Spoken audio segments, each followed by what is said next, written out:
ডাইনি বন্দি। ডাইনির গ্রামে থাকতো দুই ডাইনি বোন, সরলা ও কমলা। সরলা একটু বেশি সরল ছিল, কমলা একটু চালাক ছিল।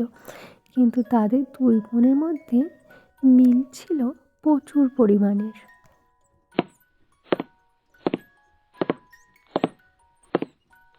সরলা, এই সরলা, ওঠ, আমার সব কাজ হয়ে গেছে, ওঠ বলছি। কত বেলা হয়ে গেছে দেখেছিস? খাবার আনতে যেতে হবে না? এখন ঘুমালে হবে? এরপর তারা দুই বোনই খাবারের খোঁজে বাইরে যায়।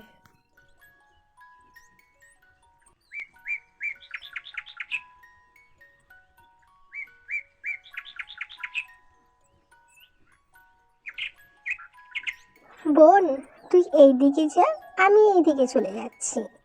যে আগে খাবার পাবে সে বাড়িতে চলে আসবে আগে। ঠিক আছে দিদি, আর আমি যদি কোথাও ঘুমিয়ে পড়ি তুমি আমাকে কিন্তু খুঁজতে যাবে, এই বলে দিলাম আমি। এরপরে তারা দুই বোনই খাবার খোঁজার জন্য বাইরে চলে যায়। আর কিছুক্ষণের মধ্যে কমলা খাবারও পেয়ে যায়। তারপরে কমলা চলে যেতে থাকে তার বাড়ির উদ্দেশ্যে। কিন্তু অন্যদিকে সরলা উড়তে উড়তে চলে যায় মানুষের গ্রামের ভেতরে। তার জানা ছিল না যে এটা মানুষের গ্রাম, কিন্তু সে ভয় না পেয়ে এগিয়ে যেতে থাকে। হঠাৎ সরলা একটা বাড়ির উপরে বসে ঘুমিয়ে পড়ে, আর একটি বাচ্চা তাকে দেখে ভয়ে সেখান থেকে দৌড়ে পালিয়ে যায় আর গ্রামের সকলকে জানাতে যায়। কিছুক্ষণ পরেই গ্রামের সকল মানুষ সেখানে এসে হাজির হয়, এমনকি এক তান্ত্রিক বাবাকেও নিয়ে আসে সেখানে। কিন্তু আমাদের সরলা ডাইনি তখনও ঘুমাচ্ছিল। আজকে এই ডাইনিকে আমিই বন্দি করব। দেখি কার কত ক্ষমতা আমাকে আটকায়। হা হা হা। এই বলেই সেই তান্ত্রিক সরলা ডাইনিকে বন্দি করে ফেলে আর সকলকে বলতে থাকে, তোমরা কেউ চিন্তা করো না, এই ডাইনি আর কারোই কিছু করতে পারবে না, তোমরা বাড়ি চলে যাও। এরপরেই সেই তান্ত্রিক একটা জঙ্গলের ভেতরে গিয়ে একটি কুল গাছ নিয়ে আসে আর সেখানেই সেই সরলা ডাইনিকে আটকে দেয়, মানে কুল গাছের ভেতরেই সরলা ডাইনি। অন্যদিকে তার বোন কমলা বাড়িতে আসে। বাড়িতে এসে সারা বাড়ি খোঁজার পরেও যখন তার বোন সরলা ডাইনিকে পায় না, তখন তার তো ভীষণ চিন্তা হতে থাকে।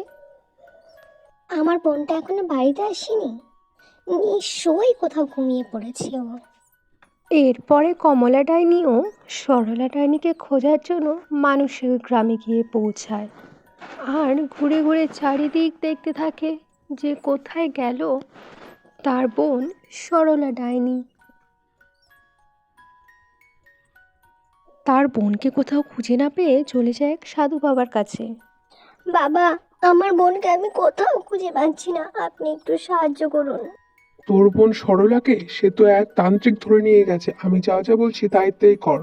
এরপরে সাধু বাবা কমলাকে এক অস্ত্র দিয়ে পাঠিয়ে দেয় সেই জায়গায়, আর সেখান থেকে নিয়ে আসে তার বোন সরলাকে। দুই বোন যখন একসাথে হয় দুজনই ভীষণ কান্না করছিল আর সমস্ত কথা তার বোন কমলাকে খুলে বলে যে তার সাথে কি হয়েছে। বোন আমাকে আটকে ফেলেছিল, আমি আর কোথাও যাব না।